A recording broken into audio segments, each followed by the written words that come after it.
part two of Afternoon Diaries.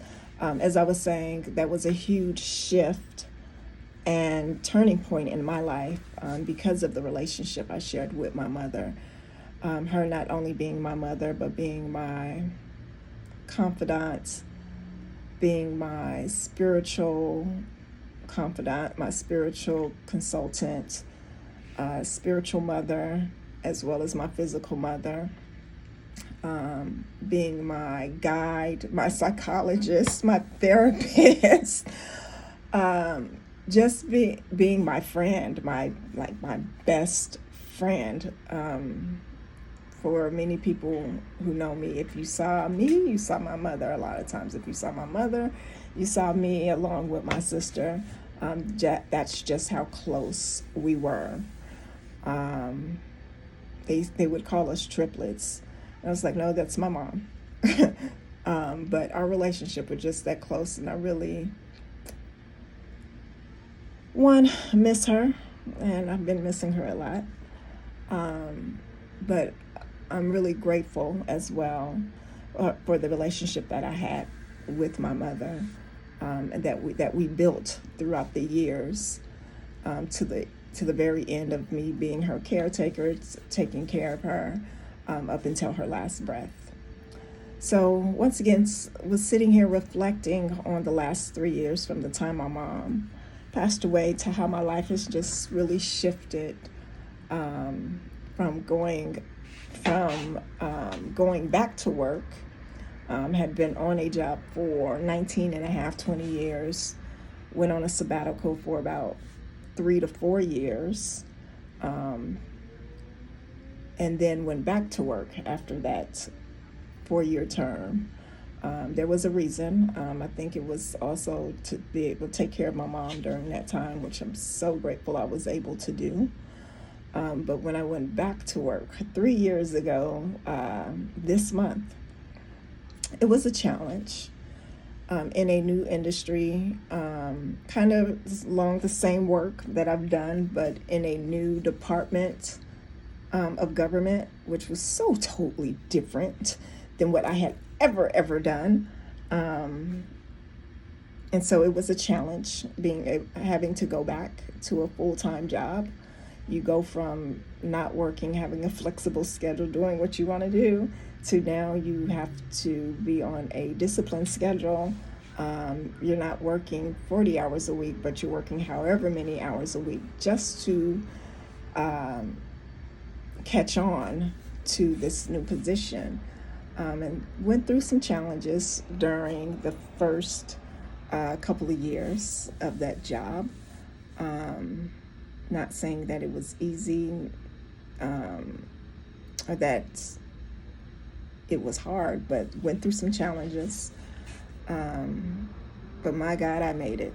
3 years later, I'm still there when I only anticipated being there for a short period of time.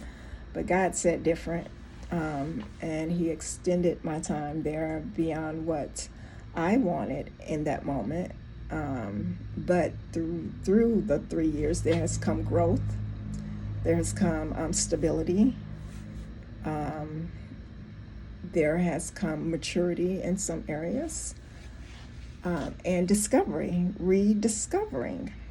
And so that's one thing I want to talk about with the R in ear, is reflecting and rediscovering. Speed up from 3 years in my reflecting moment. I began to kind of reflect how throughout that time as well, how going from being in church full time as a ordained minister to being out of church for so many years, to now being back in church, actually joining a church. But I was sitting here reflecting on that, and I was like, Lord, I can't believe all of these years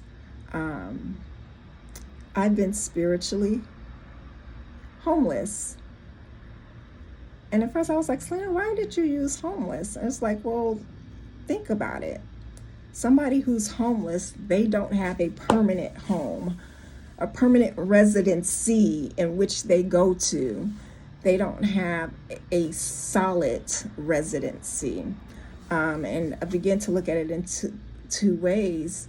You have the homeless, in the sense that you're out on the streets, going from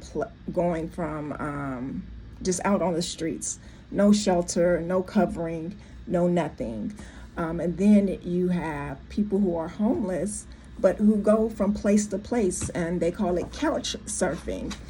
And I begin to hear the Spirit say there are so many spiritually homeless, people, Christians, so to speak. You have, once again, your spiritual homeless Christian who go from church to church, couch surfing, but never having a stable residency. They go from church to church to try and satisfy their temporary needs, knowing that it should be a permanent need. But in the temporal, there's no commitment. And that's what came to me. It was like, when you are homeless, there's no commitment. Spiritually, when you are spiritually homeless, there's no spiritual commitment to anything or anyone. And when you are couch surfing, or AKA church surfing, there's no accountability. You go from church to church, having your needs met temporarily, but never staying long enough to connect and be in spiritual alignment with your spiritual destiny. And then you have the homeless, who spiritually homeless, you have no residency, you have no place of worship. You just call yourself spiritual, and you go day by day, going to and from where you desire to go. And I was like, God, that's interesting. I said, all these years I went from I've been spiritual homeless, spiritually homeless, at one point going from church to church, just trying to find and connect with the place, but never finding anything that fulfilled my spirit.